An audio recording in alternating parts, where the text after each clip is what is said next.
Chapitre 5. Un renseignement précieux.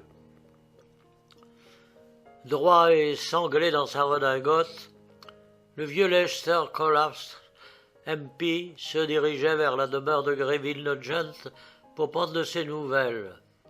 C'était par une belle journée de juin, 3 mois environ après la lâche agression dont le secrétaire de Lord Southminster avait été victime.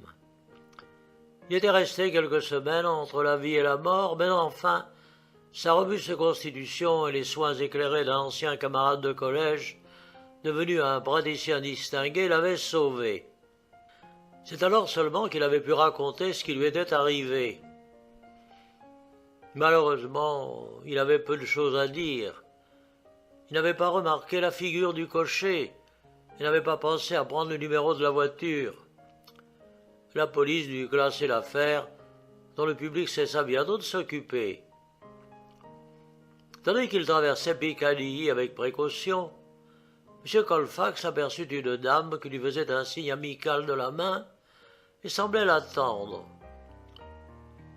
C'était la gracieuse Lady Glowin Calthorpe. « Eh bien, j'allais prendre des nouvelles de Nugent, dit Colfax en l'abordant. « J'y vais aussi, dit la jeune fille. Voulez-vous me prendre sous votre aile? Mon père m'a chargé de pousser jusque-là pour savoir comment va son secrétaire. »« Oh, je pense bien que ce n'est pas en votre propre nom, dit M. Colfax, avec une certaine malice dans les yeux. J'espère que Nugent sera plus prudent à l'avenir et qu'il ne s'exposera plus ainsi. » Lady Gladwin s'arrêta court. « Vous ne voulez pas dire qu'il y a encore du danger pour lui?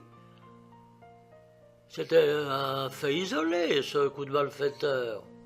Vous oubliez que rien ne lui a été pris. Il avait une montre, de l'argent sur lui, rien n'a été touché. Alors vous croyez qu'il a un ennemi et que...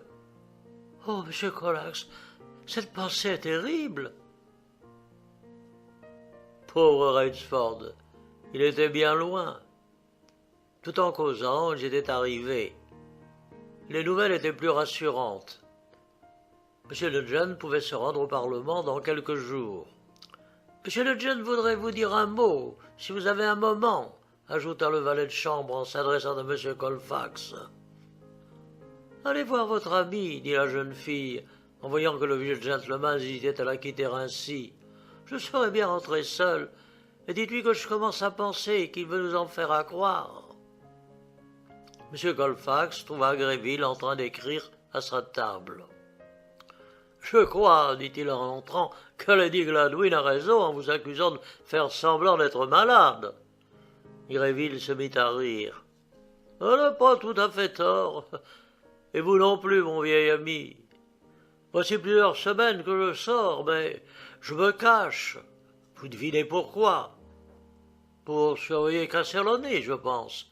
Précisément, ô le plus clairvoyant des législateurs. Je suis convaincu que c'est la main du comte qui a armé le bras de mon assassin. Mais je n'ai aucune preuve, et jusqu'à présent, je cherche en vain. » À ce moment, le valet de chambre se présenta, annonçant qu'une jeune fille était en bas et demandait à parler à son maître. « Priez-la de monter, Arnold, dit Nugent. » En la voyant entrer, le jeune homme poussa un cri de surprise. C'était la jeune fille dont il avait piloté le père si opportunément le soir de l'agression. Elle paraissait fort émue. « Mais c'est Miss Westmacott !» s'écria Nugent. « Que puis-je faire pour vous? »« Ma visite se rapporte au crime dont vous avez été victime le soir où... » Elle n'acheva pas. Puis, se reprenant, « Ce n'est qu'hier que j'ai appris qui vous êtes, monsieur Nugent. Je croyais bien vous reconnaître le soir où vous avez été si bon pour mon père. Et hier, j'ai vu votre portrait dans un journal illustré, au milieu d'un groupe de secrétaires du Premier ministre. Je suis venu aussitôt pour vous dire que je connais le cab que vous avez pris ce même soir et le cocher qui le conduisait. C'était une voiture particulière appartenant à un Italien, le comte Casseroni, qui a quitté notre maison 5 minutes avant vous. Il était venu voir notre locataire, M. Stenhouse. Colfax et Gréville échangèrent un regard. « Ces messieurs sont-ils très intimes ?» demanda le premier. Ida rougit.